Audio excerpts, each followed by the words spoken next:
The wise man puts the new wine into fresh wineskins. Therefore do my disciples show wisdom in that they do not bring too much of the old order over into the new teaching of the gospel of the kingdom.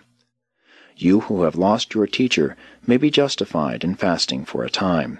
Fasting may be an appropriate part of the law of Moses, but in the coming kingdom the sons of God shall experience freedom from fear and joy in the divine Spirit. And when they heard these words, the disciples of John were comforted, while the Pharisees themselves were the more confounded.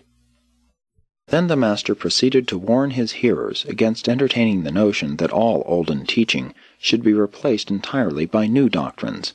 Said Jesus, "That which is old and also true must abide. Likewise that which is new but false must be rejected. But that which is new and also true, have the faith and courage to accept.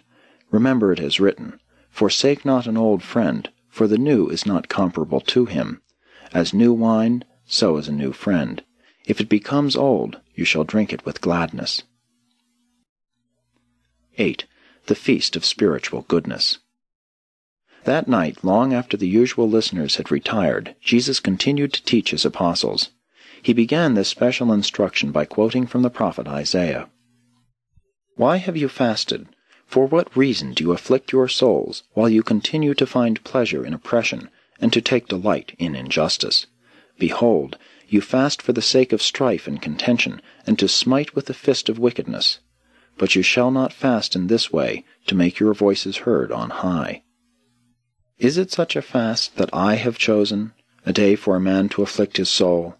Is it to bow down his head like a bulrush, to grovel in sackcloth and ashes? Will you dare to call this a fast and an acceptable day in the sight of the Lord? Is not this the fast that I choose, to loose the bonds of wickedness, to undo the knots of heavy burdens, to let the oppressed go free, and to break every yoke? Is it not to share my bread with the hungry, and to bring those who are homeless and poor into my house? And when I see those who are naked, I will clothe them. Then shall your light break forth as the morning, while your health springs forth speedily. Your righteousness shall go before you, while the glory of the Lord shall be your rear guard. Then will you call upon the Lord, and he shall answer. You will cry out, and he shall say, Here am I. And all this he will do if you refrain from oppression, condemnation, and vanity. The Father rather desires that you draw out your heart to the hungry, and that you minister to the afflicted souls.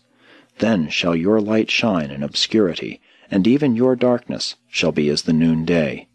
Then shall the Lord guide you continually, satisfying your soul and renewing your strength. You shall become like a watered garden, like a spring whose waters fail not. And they who do these things shall restore the wasted glories. They shall raise up the foundations of many generations. They shall be called the rebuilders of broken walls, the restorers of safe paths in which to dwell.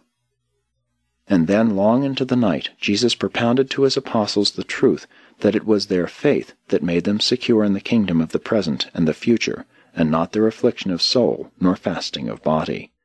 He exhorted the apostles at least to live up to the ideas of the prophet of old, and expressed the hope that they would progress far beyond even the ideals of Isaiah and the older prophets. His last words that night were, "Grow in grace by means of that living faith which grasps the fact that you are the sons of God, while at the same time it recognizes every man as a brother." It was after 2 o'clock in the morning when Jesus ceased speaking, and every man went to his place for sleep.